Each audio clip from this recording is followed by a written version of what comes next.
Subukan naman natin ito mga kaibigan, ang ano yan, Korean noodles ba to?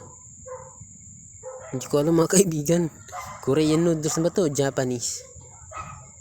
Korean noodles ba to? Message nga. Mag-comment nga yung may alam. Hindi ko maintindihan eh. Korean ba yan? Subukan natin ito kung anong lasa mga kaibigan. Yung goose pepper kasi na kinain natin dati mga kaibigan, sobrang anghang yun napakaanghang nun, magkatulad lang din sila ng sauce. Pero ito pagkalipas ng isang linggo, ayan mga kaibigan, ayan, buksan na natin, tanggalin na natin ang laman.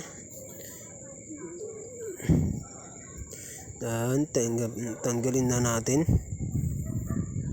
nang matikman na natin kung ano nga ba ang lasa, kung maanghang din ba ito, kasing anghang ba ito ng goose pepper, yung devil spicy ng China yun eh. Sobrang anghang nun mga kaibigan. Ito kaya ano kayong lasa na ito? Maanghang kaya ito?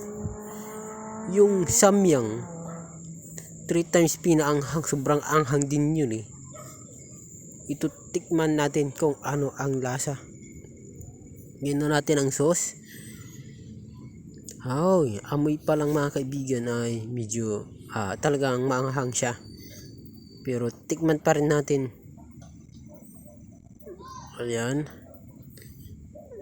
Ganito yung sauce mga kaibigan. Parang masyadong maitim. Haluin na natin mga kaibigan yung sauce niya.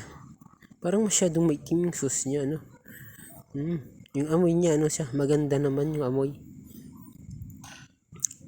Maganda naman yung amoy mga kaibigan. So ito na, tikman na natin. Wait muna, ayan, lagay muna tayo ng suka. Suka muna tayo. And then, ito kanin tsaka pritong itlog mga kaibigan. So kain na tayo.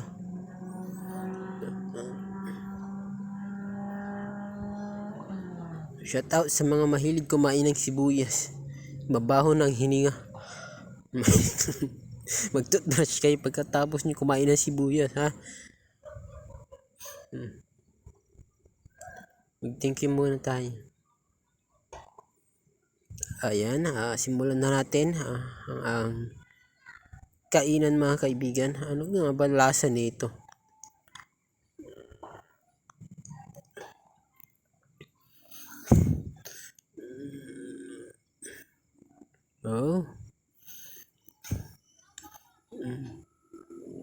Hindi siya maanghang mga kaibigan. Hindi ko malasaan yung anghang.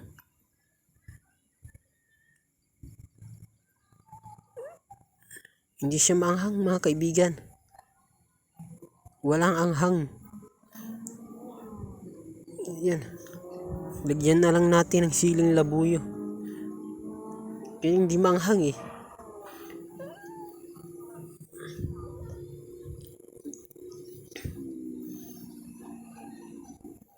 Sa mga nagtatanong kung Chinese ako, hindi ako Chinese.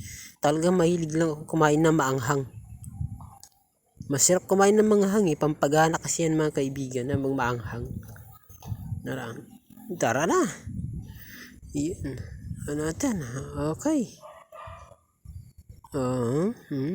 Masarap kumain mga kaibigan kapag chopsticks yung gamit mo. Masarap kumain pag chopsticks yung gamit mo subukan nyo mga kaibigan mag-chopstick. Subukan nyo mag-chopstick yung sabaw. Chopstick yun yung sabaw. Mag-chopstick kayo pag sabaw. Ito kaya pag lugaw, gano'n.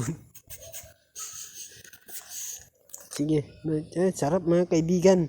Masarap siya mga kaibigan. Hindi siya manghang pero masarap po yung pancit canton ng Japanese ba yan o Korea? Ewan ko, hindi ko maintindihan kasi nakasulat. So yan mga kaibigan, maanghang siya. Hindi siya maanghang. Pero maanghang na siya dahil nilagyan nga natin sila. Tingnan natin ulit yung plastic. Ayan Kung talaga maintindihan.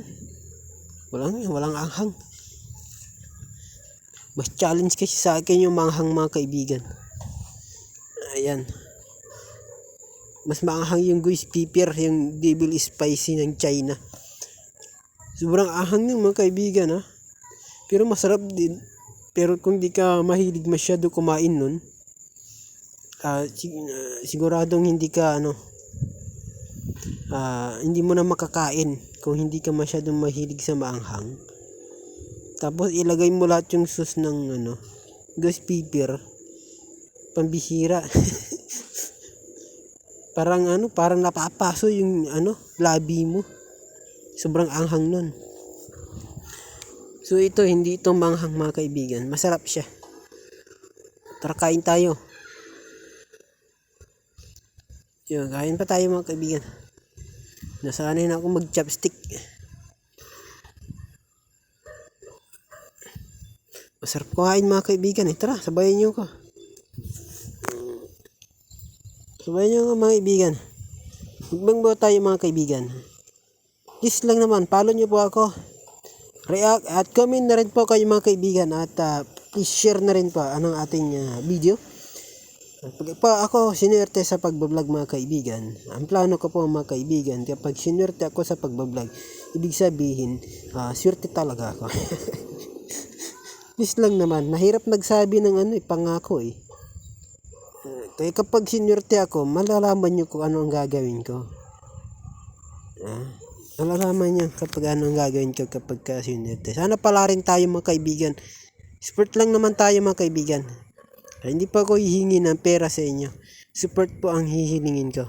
Pagka ako sinuwerte, yung blessing isi-share natin sa iba. Yung mga nakikita natin dyan na nangangailangan, abot-abotan natin kahit pa paano. Kapag sinuwerte tayo. Mga kaibigan, kain tayo. So ngayon, wala pa tayo. Kaya ako pa muna bigyan ninyo. Sana pala rin tayo mga kaibigan sa pagbablog. Ayan. Sarap pa.